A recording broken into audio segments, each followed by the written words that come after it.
Good morning students. I hope आप सभी online आ गए हैं एंड नए साल की आपको बहुत बहुत शुभकामनाएं। चलिए स्टार्ट करते हैं आज का टॉपिक। लास्ट क्लासेस के अंदर हमने अपने फोर्थ यूनिट के टॉपिक स्टार्ट किया था और वो था न्यूक्लिक एसिड। और उसके अंदर हमने ये देख लिया कि न्यूक्लिक एसिड होता क्या है। और पहले न्यूक्लिक एसिड को न्यूक्लिन कहते थे। उसके बाद हमें पता चला कि जो न्यूक्लिक एसिड एक्चुअल वो न्यूक्लियोटाइड का बना होता है। और उसमें जो न्यूक्लियोटाइड पॉलीफॉर्म है, यानी बहुत सारे जब लंबी चेन न्यूक्लियोटाइड की बनती है तब न्यूक्लिक एसिड बनता है ना। और इस न्यूक्लियोटाइड के अंदर मेनली तीन चीज़ें थी: बेस, एक कार्बन शुगर 5 नंबर वाली, और एक फॉस्फोरिक एसिड। ये तीन चीज़ें इसमें इससे मिलकर बनती है। लास्ट क्लास में हमने नाइट्रोजन बेस को स्टडी कर लिया था कि उसमें प्यूरिन और पिरिमिडीन मिलते हैं। और उसके बाद हमने शुगर के बारे में स्टडी कर ली थी। आज हम अपना नेक्स्ट टॉपिक करते हैं न्यूक्लियोसाइड। क्या होता है न्यूक्लियोसाइड? हम कहते हैं न्यूक्लियोसाइड क्या चीज़ है? जहाँ पर शुगर और नाइट्रोजनस बेस जुड़ जाएं, ज्वाइन टू फॉर्म न्यूक्लियोटाइड। देखो, वो कहते हैं न्यूक्लियोसाइड क्या है? Sugar and nitrogenous base join to form nucleoside. जब न्यूक्लियोसाइड कब बनेगा? आपको पता है आपके पास तीन चीज़ें हैं। तीन चीज़ें कौन कौन सी है? शुगर है, एक बेस है, एक एक आपके पास फॉस्फोरस है। जब शुगर और बेस, शुगर और नाइट्रोजनस बेस क्यों बोला? क्योंकि नाइट्रोजन की वजह से उसमें क्षारकता आ रही है, बन रहा है वो, तो इसलिए उसको हम डिनोट कर रहे हैं नाइट्रोजनस बेस। तो नाइट्रोजनस बेस और शुगर जब जुड़ जाए तो क्या बना है? जॉइंट टू फॉर्म, जुड़ जाए तो क्या बनता है? Nucleoside. Bond between the sugar and base, sugar और बेस के बीच में जो बॉन्ड होता है उसका नाम होता है ग्लाइकोसिटिक बॉन्ड। ये बात है जो मैंने ये जहाँ जहाँ मैं कलर कर रहा हूँ ना, वो चीज़ का मतलब है कि बहुत ज़रूरी है। वो चीज़ें आपने अच्छे से याद करनी है जिनको मैं कलर दे रहा हूँ, कि उनका उनका कुछ रीज़न है, कोई महत्व है, इसलिए मैं उनको आपको हाईलाइट कर रहा हूँ। तो कहते हैं जो बॉन्ड बन रहा है किन के बीच में? शुगर और नाइट्रोजन। जो ये दोनों जुड़े हैं ना आपस में, शुगर और नाइट्रोजन बेस। तो शुगर और बेस जो आपस में जुड़ी है वो किस बॉन्ड से जुड़ी है? Glycosidic bond. किस बॉन्ड से जुड़ी है? Glycosidic bond. तो इस एक बार इसको देख लेते हैं। ये हमारे पास एक स्ट्रक्चर होता है न्यूक्लियोसाइड। यहाँ वाले में प्यूरिन जुड़ी हुई है, प्यूरिन बेस है। ये कौन सा है? Purine base. और ये कौन सा है? पिरिमिडीन। आपको पता है पिरिमिडीन जो बेस होता है वो सिंगल रिंग है, और जो प्यूरिन है वो डबल रिंग है। और ये आपकी 5 नंबर वाली 5 कार्बन वाली शुगर है। ये भी 5 कार्बन, देखो एक कार्बन, ये 1 प्राइम, 2 प्राइम, 3 प्राइम, 4 प्राइम और 5 प्राइम, CH2OH। तो ये 5 कार्बन हो गए और ये रिंग है 5 कार्बन की। और ये आपका क्या? बेस है। तो बेस जो है वो कार्बन नंबर 1 से जुड़ा हुआ है। और इस बॉन्ड को हम क्या बोल रहे हैं? Beta glycosidic bond. Beta glycosidic, beta क्यों लगता है? क्योंकि जब जो एक्चुअल में यहाँ पर जो OH था ना वो ऊपर की तरफ है, H हाइड्रोजन जो है, हाइड्रोजन की जो ओरिएंटेशन है वो नीचे बेस की तरफ है, अब अपर साइड नहीं है। अपर OH था यहाँ लगा हुआ पहले। अगर आप नॉर्मल, अगर इसकी डायग्राम देखो तो OH ऊपर था, इसलिए इसको बोल रहे हैं बीटा ग्लाइकोसिटिक बॉन्ड। इतनी बात समझ आ गई? सेम वही कहानी इसमें, ये हमारे पास शुगर है और ये हमारे पास पिरिमिडीन है। तो यहाँ पर भी ये कौन से बॉन्ड से जुड़ा है? Beta glycosidic bond. आगे देखते हैं। अब बात करते हैं न्यूक्लियोटाइड। क्या होते हैं न्यूक्लियोटाइड? कहते हैं nucleotide are phosphoric acid ester of the nucleosides. Actual में न्यूक्लियोटाइड आप क्या बोल सकते हो कि जो आपको न्यूक्लियोसाइड्स है वो फास्फोरिक एसिड के साथ अटैच हो गए हैं, तो आप बोल रहे हैं phosphoric acid ester of the nucleosides. तो जो न्यूक्लियोटाइड वो क्या है? फास्फोरिक एसिड के जो एस्टर है न्यूक्लियोसाइड, वो क्या कहलाते हैं? न्यूक्लियोटाइड। मतलब ये तो हमारे पास क्या है? पूरा का पूरा हमारी शुगर है, ये बेस है, और ये हमारे पास क्या लगे उसके साथ, उसी के साथ अटैच हो गया फॉस्फोरिक। वो ये कहाँ पे लग रहा है? कार्बन नंबर जो हमारा 5 था, 5 के साथ हमारा फास्फोरिक एसिड लगा है। तो with phosphate at position 5 prime carbon के ऊपर, 5 प्राइम, इसको डैश को क्या बोलते हैं? प्राइम। तो कार्बन नंबर 5 के ऊपर हमारा फॉस्फेट अटैच है। इतनी बात समझ आ गई कि न्यूक्लियोटाइड क्या है? एक्चुअल में हमारे एस्टर है, phosphoric acid ester of the nucleoside. बात क्लियर होगी? With phosphate at carbon number 5 position. अब आगे देखते हैं। Nucleotide can have 1 2 3 phosphate group designated has alpha, beta and gamma respectively. तो ये पूरा का पूरा क्या बन गया? एक स्ट्रक्चर ऑफ द न्यूक्लियोटाइड। ये पूरी एक संरचना है किसकी, न्यूक्लियोटाइड की। ऐसा न्यूक्लियोटाइड होता है एक न्यूक्लियोटाइड, और ऐसे हज़ारों करोड़ों जोड़ेंगे तब आपका डीएनए या आरएनए या न्यूक्लिक एसिड बनेगा। इतनी बात क्लियर होगी। तो जो आपका न्यूक्लियोटाइड है उसके अंदर एक दो तीन फॉस्फेट, मतलब जैसे एक लगा है इसके साथ एक और यहाँ लगाओ और इसके साथ एक और फॉस्फेट ग्रुप लगाओ, बात समझ आ गई। तो वो जो पहला वाला होता है उसका नाम क्या होता है, अल्फ़ा। इस फॉस्फेट को क्या बोलेंगे, अल्फ़ा। इससे आगे एक और जुड़ा चिपकाओ तो उसे बोलेंगे बीटा फॉस्फेट, उससे आगे लगाओ तो गामा फॉस्फेट। इतनी बात समझ आ गई। कहता है कि न्यूक्लियोटाइड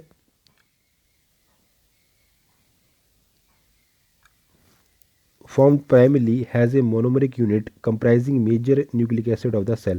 वो कहता है जो न्यूक्लियोटाइड है वो formed primarily has a monomeric unit. तो न्यूक्लियोटाइड सबसे पहले फॉर्म्ड मतलब बनेगा कैसे, मतलब जो उसकी प्रारंभिक अवस्था है या इनिशियल स्टेज है, प्राइमरी स्टेज है, वहाँ पर न्यूक्लियोटाइड एक्चुअल में क्या है, एक मोनोमेरिक यूनिट है।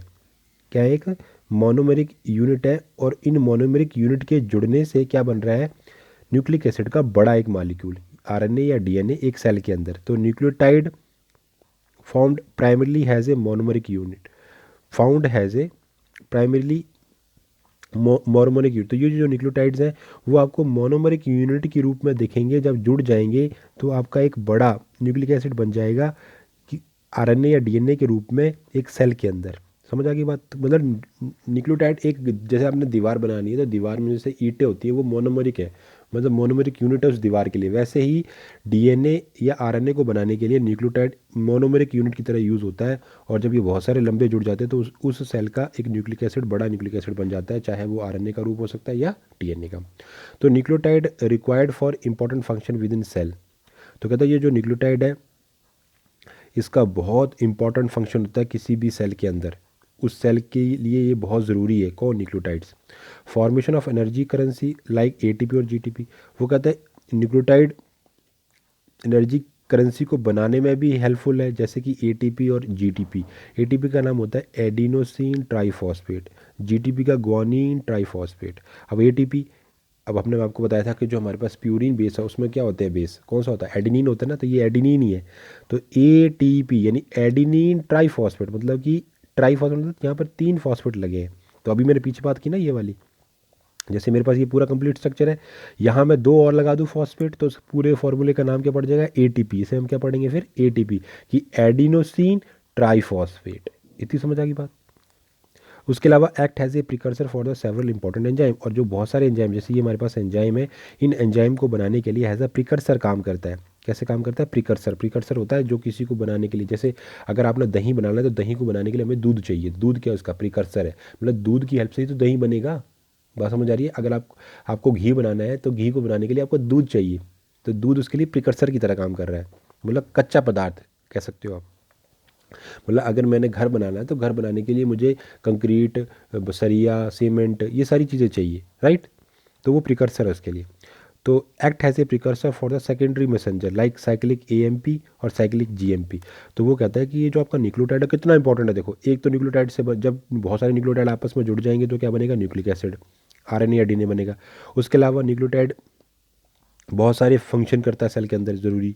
और इसके अलावा वो एनर्जी करेंसी, जो हमारी सेल के अंदर जो एनर्जी की करेंसी होती है, जैसे कि एटीपी और जीटीपी, इसको भी यही बनाता है।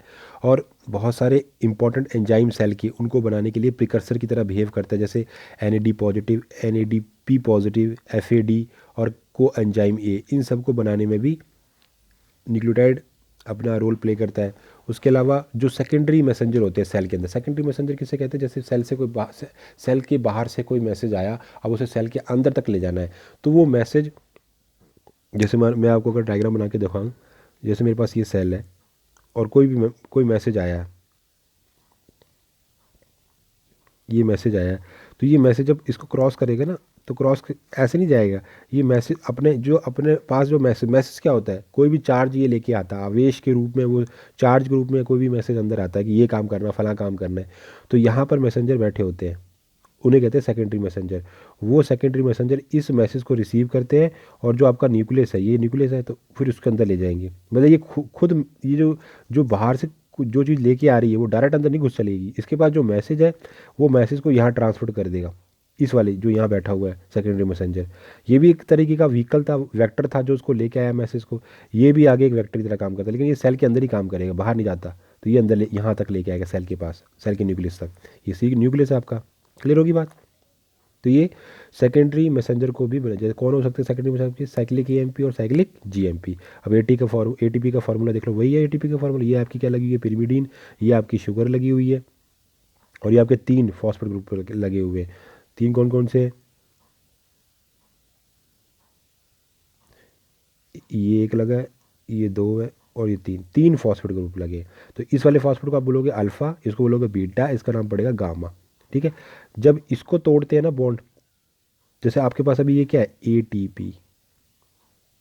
एटीपी से एक फॉस्फेट को निकाल दोगे तो क्या बन जाएगा, ये एटीपी है ना, ये बन जाएगा एडीपी। फिर क्या बन जाएगा, एएमपी। समझ आएगी बात। जैसे जैसे जैसे जैसे मैं एक यहाँ से मैंने एक माइनस कर दिया फॉस्फोरस, यहाँ से भी मैंने एक कर दिया फॉस्फोरस माइनस। समझ आएगी बात। तो जब ये मेरे पास टोटल एटीपी का फॉर्मूला है, ये टोटल एटीपी का है। ये वाले बॉन्ड क्या थे, बीटा ग्लाइकोसिटिक बॉन्ड, मतलब जब शुगर जो बेस से जुड़ी होती है वो बीटा ग्लाइकोसिटिक बॉन्ड। और जो ये वाला बॉन्ड है पी और ओ के बीच में से कहते हैं फॉस्फो एस्टर बॉन्ड। क्या बोलते हैं, फॉस्फो एस्टर बॉन्ड। क्या बोलते हैं, फॉस्फो एस्टर बॉन्ड। तो कहता है कि इसमें क्या है कि जो पहला फॉस्फेट जुड़ा है तो उसे बोलते हैं अल्फा, दूसरे को बोलते हैं बीटा, तीसरे को बोलते हैं गामा। जब गामा वाला टूटता है तब बनता है एडीपी। जब बीटा वाला टूटे तो बनता है एएमपी। ये होता है एडिनोसिन ट्राइफॉस्फेट, ये है एडिनोसिन डाइफॉस्फेट, ये है एडिनोसिन मोनोफॉस्फेट। मतलब मोनो का मतलब यहाँ एक ही पी है, यहाँ पर 2 पी है, यहाँ पर 3 पी है। पी मतलब फॉस्फेट। और ये भी याद रखना, सबसे ज़्यादा एनर्जी जब ये वाला बॉन्ड टूटे, जब ये बॉन्ड टूटेगा ना, सबसे ज़्यादा एनर्जी तब रिलीज होगी। ठीक है। सबसे कम इसमें एनर्जी, जब ये टूटेगा तो थोड़ी कम, उससे थोड़ी इसमें ज़्यादा, और सबसे ज़्यादा इस बॉन्ड में। जब ये बॉन्ड टूटे सबसे ज़्यादा हमें एनर्जी मिलती है। ठीक, बात समझ आ गई। चलिए आगे चलते हैं, आगे बात करते हैं हम पॉलीन्यूक्लियोटाइड। क्या होते हैं पॉलीन्यूक्लियोटाइड, अभी हमने न्यूक्लियोटाइड तो पढ़ ली। अब पॉली का मतलब क्या होता है, बहुत सारे, formed by the condensation of the 2 और मोर न्यूक्लियोटाइड। जब आप एक या एक से सॉरी 2 या 2 से ज़्यादा न्यूक्लियोटाइड को कंडेंस कर दो, मतलब कंडेंस मतलब चिपका दो, जोड़ दो, संगठित कर दो, तो वो क्या बना लेगा, पॉलीन्यूक्लियोटाइड। 2 या 2 से ज़्यादा न्यूक्लियोटाइड को जब आप क्या कर दोगे, कंडेंसेशन, यानी उनको जोड़ दोगे, कंडेंस कर दोगे, तो पॉलीन्यूक्लियोटाइड बन जाता है। Condensation most commonly occur between the alcohol of 5' phosphate of the one nucleotide and 3' hydroxyl of the second with elimination of water plus forming a phosphodiester bond। तो कहता है कि जो कंडेंसेशन जो होता है वो कैसे, मोस्ट कॉमनली अकर बिटवीन, जो कंडेंसेशन होगा वो कैसे होगा, मतलब कैसे आप चिपकाओगे एक न्यूक्लियोटाइड को दूसरे न्यूक्लियोटाइड से। तो उसमें कहता है कि जो OH ग्रुप लगा हुआ है, एल्कोहल का मतलब OH ग्रुप, कौन से वाले का, 5' फॉस्फेट ऑफ वन न्यूक्लियोटाइड। जो 5' आपका phosphate of the one nucleotide and 3' hydroxyl of the second with elimination of water.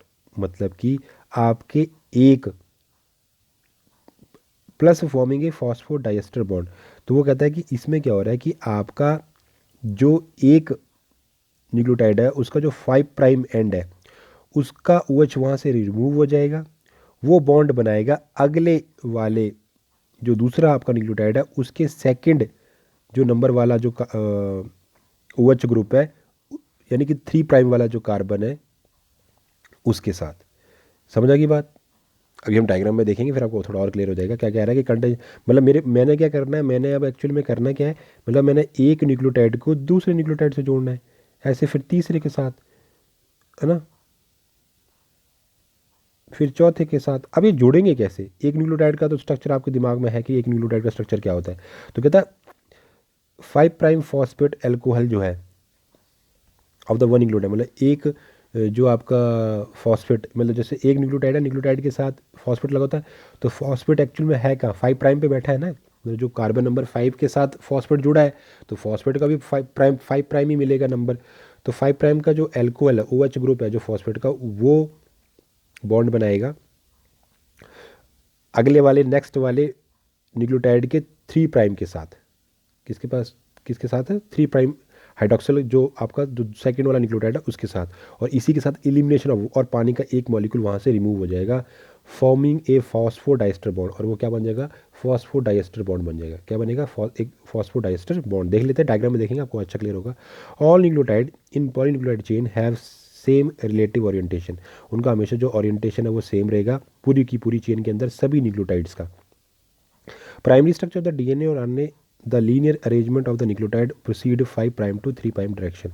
वो कहता है जो प्रारंभिक जो हमारी संरचना है डीएनए या आरएनए की, या जो प्राइमरी स्ट्रक्चर है डीएनए और आरएनए का, वो एक लीनियर अरेंजमेंट में चलता है। लीनियर मतलब एक सीधी लाइन में चलेगा, सभी न्यूक्लियोटाइड एक सीधी लाइन में जुड़ते चले जाएंगे, और जो ये प्रोसीजर है ये चलेगा 5 प्राइम से 3 प्राइम की तरफ। कहाँ चलेगा, 5 प्राइम से 3 प्राइम की तरफ। समझ आ गई बात, इतनी से क्लियर होगी बात। 5 प्राइम से 3 प्राइम का मतलब कि आपका जो 5वां नंबर वाला जो कार्बन है ना, वो जुड़ता चलेगा आगे 3 प्राइम से, फिर 3 प्राइम, फिर 5 प्राइम से, 5 प्राइम से 3 प्राइम। तो इस तरीके से जो डायरेक्शन है, जुड़ने की जो डायरेक्शन है वो 5 से 3 की तरफ चलेगी। मतलब 5वां कार्बन तीसरे अगले वाले के तीसरे कार्बन से जुड़ेगा। फिर इसका 5, जैसे मैं बात करूँ, दो न्यूक्लियोटाइड है जो तो ये अब 3 प्राइम के पास भी 5 प्राइम होगा,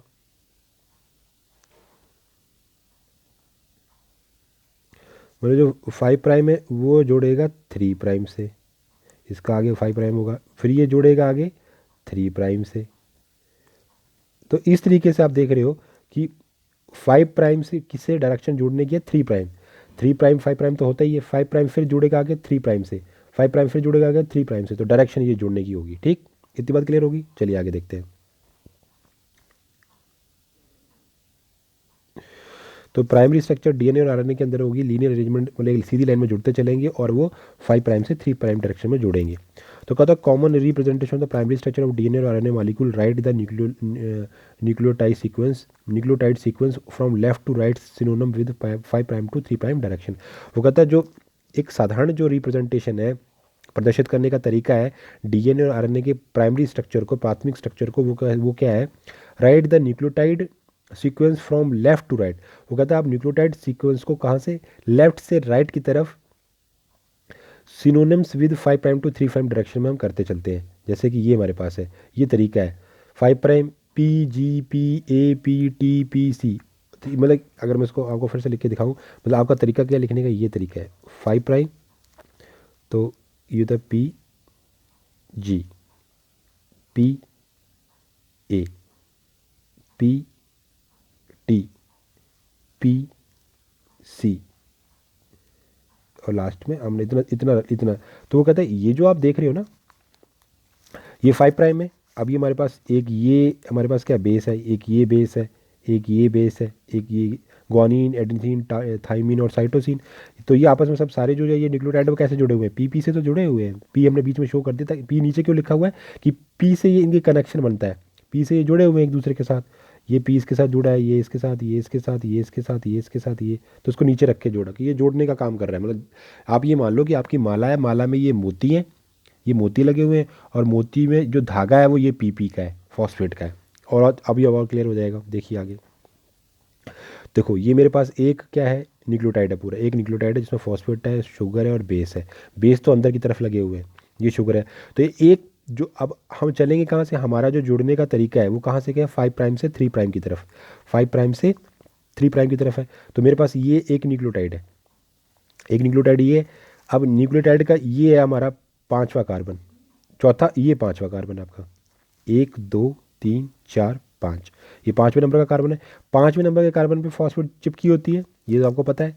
तो इसका जो ये वाला जो ऑक्सीजन है OH, यहाँ OH लगा होता है, ठीक है, तो यहाँ OH है।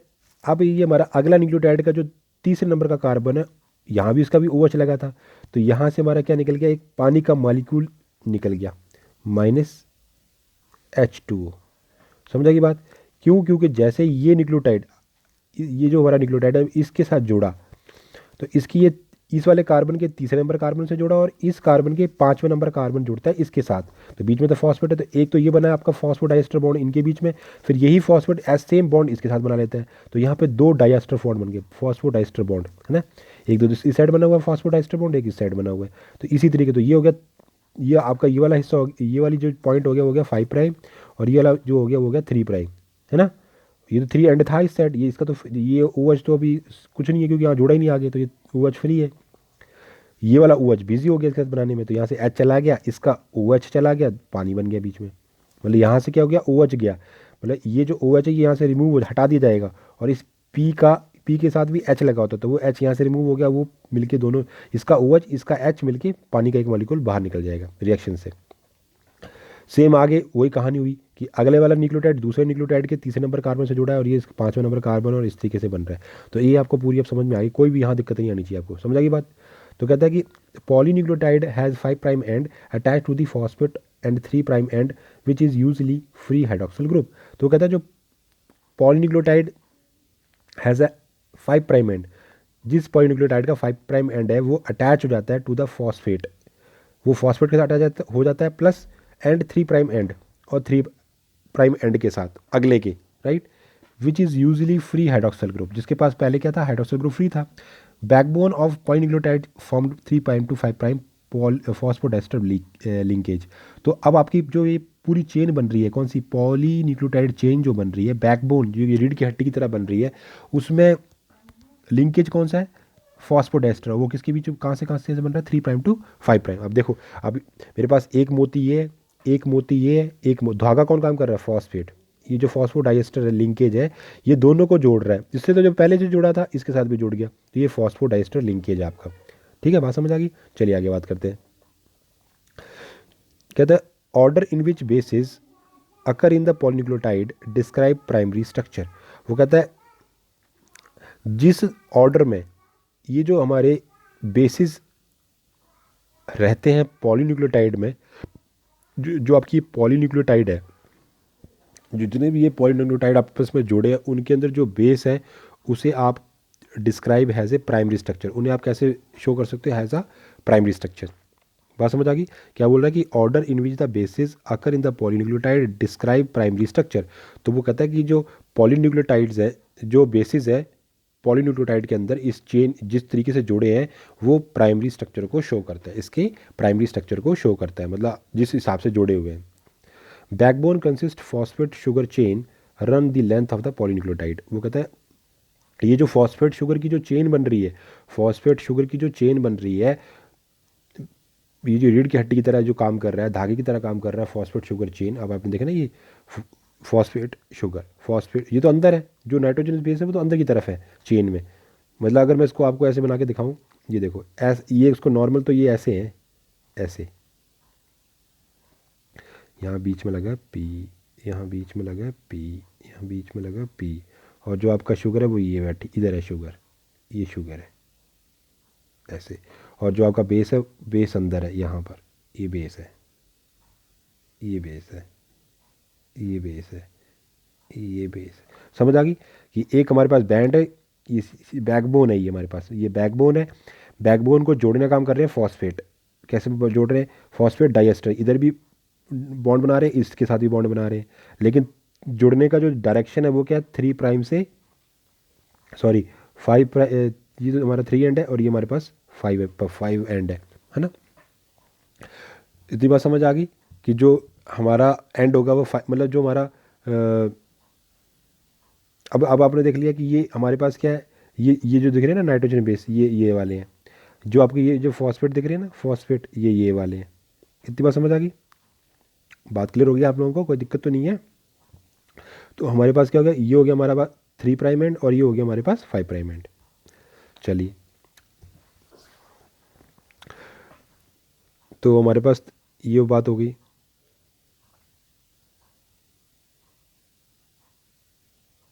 तो जो आपकी जो जो जोड़ने का तरीका चल रहा था वो 5 प्राइम से 3 प्राइम की तरफ, मतलब कि आपकी अगर हम बात करें तो जो इसमें जो जुड़ रहे हैं ये नीचे की तरफ जुड़ रहे हैं इस तरीके से, मतलब ये हमारे पास एक था, उसके साथ ये जुड़ा, फिर ये बन गया, फिर नीचे वाला आएगा इस तरीके से, ठीक है ना।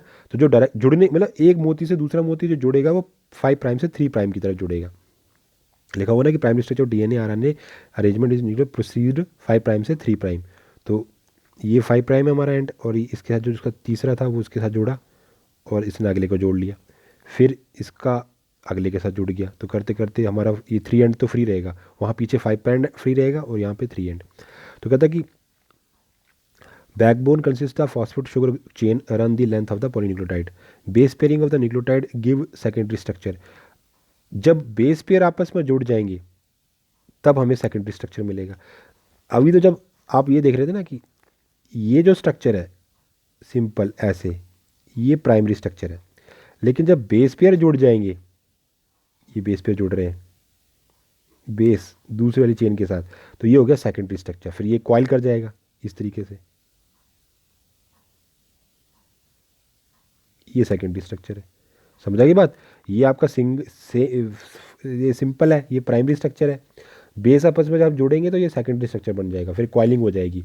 ये जो आप ये जो देख रहे हो ये ऐसे कॉइल कर जाएगा। तो कहता है कि base pairing nucleotide give the secondary structure. For DNA secondary structure consist double helix two strand held together by the hydrogen bonding between the bases. तो पता अगर आप सेकेंडरी स्ट्रक्चर बात करो डीएनए की, तो उसमें डबल हेलिक्स मिलता है। डबल हेलिक्स मतलब दो स्ट्रैंड मिलते हैं, दो धागे, ऐसे दो धागे मिलते हैं हमें, और वो आपस में ऐसे जुड़े हैं। बेस बेस ये बेस लगा, इसका बेस इधर इसका, और वो जो बेस है वो किससे जुड़ता है? हाइड्रोजन बॉन्डिंग से। किससे जुड़ता है? हाइड्रोजन बॉन्डिंग से। मतलब कि मैं अगर आपको और बड़ा करके दिखाऊं, जैसे ये मेरे पास ये पी, तो यहाँ हमारे पास लगी है शुगर, यहाँ है शुगर, शुगर के साथ है यहाँ है हमारे पास बेस। ये अपने सामने वाले स्टैंड के बेस से जुड़ा है, बेस आगे शुगर से जुड़ा है, और शुगर आगे चेन जो फॉस्फेट लगे हुए उनसे जुड़ा है। समझ आ गई बात? ये है, मतलब एक स्टैंड मेरे पास ये है, एक स्टैंड ये है, और ये मेरा बेस है। ठीक है, ये बेस सामने वाले बेस के साथ, ये जो बीच में जो बॉन्ड दिख रहे हैं तीन हो सकते हैं, दो हो सकते हैं। ये कौन सी अट्रैक्शन होगी? हाइड्रोजन बॉन्डिंग की, राइट। अब बात करते हैं हम चारगाफ रूल की, कि what is the चारगाफ rule. चारगाफ rule क्या होता है? बहुत इंपॉर्टेंट है। क्या एक साइंटिस्ट थे एरविन चारगॉफ, इन्होंने प्रपोज किया, प्रस्तावना दिया, टू रूल, दो रूल दिए इन्होंने, टर्म्ड हैज ए चारगाफ रूल। उन्हें हम चारगाफ रूल कहते हैं। क्या होते हैं चारगाफ रूल? नियम क्या है ये? Played important role in the discovery of the double helix structure of the DNA. DNA के डबल हेलिक्स संरचना की खोज में इस चारगाफ रूल ने बड़ा इंपॉर्टेंट रोल प्ले किया। डीएनए का जो ये डबल हेलिक्स संरचना थी ना, डबल हेलिक्स स्ट्रक्चर था, उसकी डिस्कवरी में इन्होंने बड़ा इंपॉर्टेंट रोल प्ले किया। किसने? चारगाफ रूल ने। क्या था चारगाफ रूल? पहला रूल था in the double strand DNA, दूसरा नीचे in the double strand DNA number of the guanine unit equal to the number of cytosine unit. इन्होंने पहला रूल दिया कि जो हमारा ग्वानिन का जो नंबर है वो हमेशा इक्वल होगा साइटोसिन के। क्या बोल रहा है?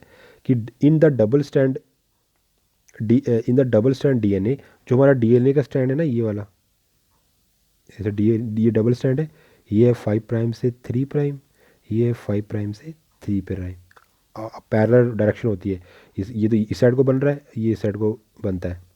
तो कहता है कि इन दोनों बैंड के अंदर, स्ट्रैंड के अंदर, इन दोनों जो हमारी ये फीता है, दोनों ये जो फीते हैं, ये एक ये स्टैंड है, एक ये स्टैंड है, इन दोनों में जो जी और सी का जो कंटेंट है वो हमेशा इक्वल, मतलब यहाँ जितने जी होंगे वहाँ इतने ही सी होंगे। क्योंकि आपको पता है जी हमेशा सी के साथ ही बॉन्ड बनाएगा, ग्वानिन हमेशा साइटोसिन, वो भी ट्रिपल बॉन्ड बनता है, और इनकी जो मात्रा है वो इक्वल है। ठीक है, बॉन्ड तो तीन बनाते हैं आपस में जोड़ते, तीन हाइड्रोजन बॉन्डिंग बनती है, लेकिन इसमें जितना जी होगा उतना ही इसमें सी होगा, या इसमें जितना जी होगा उतना ही इसमें सी होगा। तो कहता है number of the guanine unit equal to the number of the cytosine unit. और सेम दूसरा, number of the adenine is equal to the number of thymine. और आपको पता है ए जो है वो टी के साथ जुड़ता है। तो कहता है सेम वही कहानी ए और टी के लिए, कि जितना ए इधर होगा इतना ही टी इधर होगा, मतलब ए और टी का भी उतना ही कंटेंट रहेगा। बात समझ आ गई? कि किसी ग्वानिन हमेशा, ग्वानिन जितने ज़्यादा, जितना नंबर में होगा उतना साइटिन उसके बराबर ही होगा, एडेनिन भी उतने नंबर में होगा उतना ही थाइमिन होगा। दूसरा है hence in double strand DNA, इसलिए डीएनए, ये डीएस का मतलब होता है डबल स्ट्रैंड डीएनए। डीएनए का जब डबल स्ट्रैंड होता है, major ratio of the A to T equal to the 1, parallel molar ratio of the G to C equal to the 1। मतलब कहता है जो अगर आप मोलर रेशियो निकालो तो ए टू टी वो इक्वल टू 1 होगा, और सिमिलरली ये जो ऐसे मैंने डंडियाँ लगाई हैं तो उसका मतलब होता है सिमिलरली, मतलब समान रूप से जो मोलर रेशियो जी और सी का होगा वो भी इक्वल टू होगा। मतलब क्या कहने का मतलब क्या बोल रहा है वो, कि ए अपॉन टी का जो मोलर रेशियो है वो हमेशा 1 होगा, और G/C का भी मोलर रेशियो कितना होगा, 1। अगर मैं टी को यहाँ ले जाऊँ तो मतलब क्या हुआ, A=T, यही बात हुई ना, A=T। तो कहता है कि A/T मोलर रेशियो 1 होगा और G/C मोलर रेशियो 1 होगा। दूसरा, sum of purine A and G equal to that of the pyrimidine. वो कहता है एक बात आप और भी निकाल सकते हो कि यहाँ पर अगर आप A+G दोनों को जोड़ो तो जो जोड़ने पर जो आपके पास क्वांटिटी आए वो हमेशा इक्वल होगी किसके, C+T के। मतलब जितने A+G होंगे जोड़ के उतने C+T होंगे जोड़ के।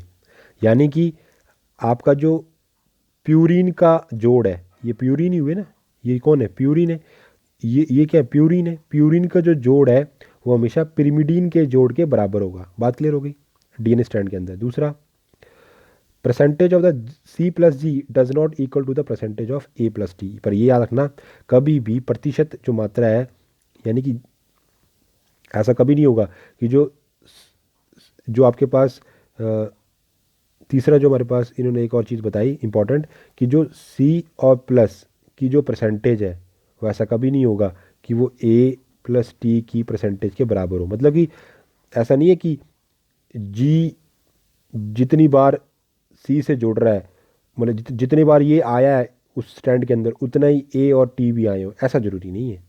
बाकी तो सब बातें मान रहे हैं, लेकिन ऐसा कभी नहीं होगा कि GC की जो क्वांटिटी है वो AT के बराबर, ऐसा कभी नहीं होगा। बाकी हो सकता है कि ग्वानिन और पिरिमिडीन, सॉरी प्यूरिन और पिरिमिडीन ये आपस में मतलब A और G का जोड़ और C और T का जोड़ कुल मिला के एक दूसरे के इक्वल हो सकता है, लेकिन कभी भी C+G का प्रतिशत और A+T का प्रतिशत जो परसेंटेज है वो कभी बराबर नहीं होगा।